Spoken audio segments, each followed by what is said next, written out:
Өзбектер мақта майына жасаған палауын мақтайды. Ал елімізде тұрғындардың басым көпшілігі күнбағыс майын тұтынады. Сондықтан болар соңғы 3 аптада ішкі нарықта майдың осы түрі қымбаттап кетті. Неге? Күнбағыс майын күнде тағамның барлық түріне қолданамыз. Бауырсақ қуырамыз, салатқа да қосамыз. Неге? Біріншіден, иіссіз, бағасы арзан. Айтпақшы, ресейлік сайттардың бірі кәдімгі күнбағыс майын жанар-жағармай элементтерін қосып тазартылатынын жазыпты. Күнбағыс майын алу үшін шемішке дәндеріне жанармай фракциясы құйылады. Мәселен, гександы қолданады.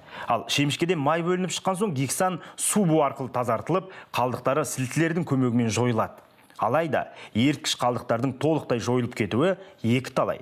Өнім дайын күйінде шыққанмен оның құрамында жағымсыз элементтерден қарамай мен пигменттер қалып қояды.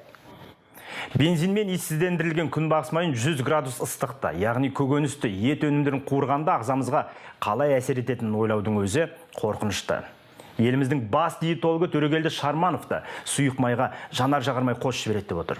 Сонда біз күнделікті қанша мөлшерде жанар-жағармай ішіп жүрміз? Көп қанып қалған май қышқылын қазір жеке дара пайдаланған уақыттарда оның пайдасы аз деп қарамайды, оның зиян деп қарайтын болады. Оның құрамына қазір жанармайды қосып беруі халықтың жаңа сұранысының көп болуынан. Атақты ғалым сұйық май өндіретін компаниялардың пайда табу үшін неше түрлі құйтырқы әрекеттерге баратынын айтады. Сонда ел неге сұйық майдың қауіпті екенін білмейді? Оның құрамына қазір жанармайды қосып беруі халықтың жаңа сұранысының көп болуынан оны қамтамасыз ету жағы қиын болды да, мысалы пайда табуға керек зұлымдар соны пайдаланып жаңағыдай зияндық қалып бару, фальсификация дейді. Күнбағыс майының мәселесіне мәжіліс депутаттары да бас қатырып жатыр. Әлем ғалымдары дәл осы түрлендірілген майлардың әсерінен жүрек қан тамырлары, онкологиялық аурулардың туындайтынын ескертеді.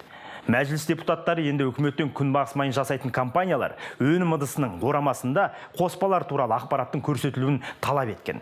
Қазір бізбен байланысқа мәжіліс депутаты Майра Айсина қосылады. Майра Арапқызы, амансыз ба? Үкіметке неге мұндай талаптар қойып отырсыздар?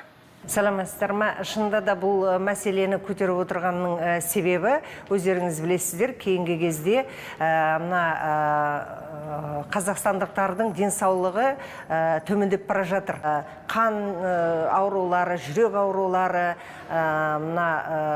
адамның толығып кетуі, сахарный диабет дейміз, соның бәрі адамдардың ішетін тамағына да көп байланысты екен. Сондықтан үкіметтің алдына қойған біздің талабымыз бүгінгі таңда халыққа біз соны жеткізуіміз керек. Bir жағынан, екінші жағынан шығарылып отырған осы еліміздегі тағамдарға қадағалау жасау керек екен. Сол сұйық май болсын, соның бәрін өндіріс кәсіптік арқылы қайта шығару, сол кезде осындай трансизомер дейміз, транс майлар пайда болады екен. Қазақстандағы сұйық майдағы трансизомерлердің мөлшерін қалай анықтауға болады? Күнделікті біздің рационда, күнделікті ішетін тағамда 2 граммнан аспау керек та соның бәрі. Фри дейміз ғой, қазір қай жерде сатылмайды, барлық жерде сатылады. Соның бір порциясын ғана жегеннің өзінде адамдар 7-8 грамм осындай трансизомер денсаулығына сол әсер етеді екен. Сондықтан мен айтам, бауырсақ пісіреміз біз, енді қазақтар бауырсақсыз отыра алмайды. Бірақ сол бауырсақ пісіргеннің өзінде де сұйық майды бір-ақ рет қана пайдалану керек. 2 рет, 3 рет оған пайдалануға болмайды. Себебі осы канцерогенный дейміз ғой, соның бәрі денсаулыққа әсер ететін, жүрекке, қан ауруларына әсер ететін осы зияны көп екен. Елімізде ең көп тұтынатын өнім майдан келетін аурулардан сақтану үшін тұрғындарға қандай кеңес бересіз? Этикетка дейміз ғой, қағазы бар, сол қағазға бәрін жазып беруіміз керек. Қанша трансизомерлер бар, қанша майлары бар.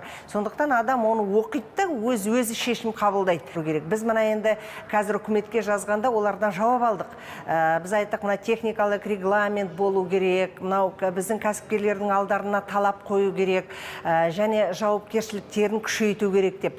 Бізге енді алған жалпылама біз сондай ақпарат алдық, жауап жауап көңіліміз толмады. Себебі олардың айтуы бойынша мынау кеден одағына кіретін елдер осы 18-ші жылдан бастап осындай шектеу қойылады дегенде. Енді мен ойлаймын, сол 18-ші жылды күтпей-ақ бүгіннің өзінде біздің мына бір жағынан өзіміз қандай тамақ ішетінімізді қарауымыз керек. Екінші жағынан кәсіпкерлерге де сондай өздері ойлау керек.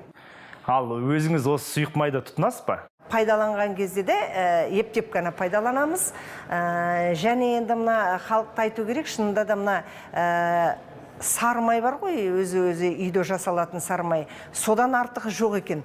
Мына басқа бір тағамдарды жеген кезде біз қарап отыруымыз керек. Маргарин болса, оны шектеулі жеуіміз керек. Рахмет, Майра Арапқызы. Бізбен тікелей байланысқа шыққан мәжіліс депутаты Майра Айсина. Айтпақшы, сіз білесіз бе, семіздіктің бірден-бір себепкері сұйық май екен. Алматылық фитнес жаттықтырушысы Ақпар күнбағыс майынан мүлдем бас тартуға кеңес береді. Өзі 10 жылдан бері осы май қосылған тағамдарды аузына алмайды. Оның пікірінше, елімізде белең алып бара жатқан семіздік дертін одан әрі ушықтыратын майдың осы түрі екен. Ағзамызда мысалы сұйық май мөлшері көп болса, біздің ағзамызда дисбаланс болады. Дисбаланс ол әрине артық салмаққа келтіреді.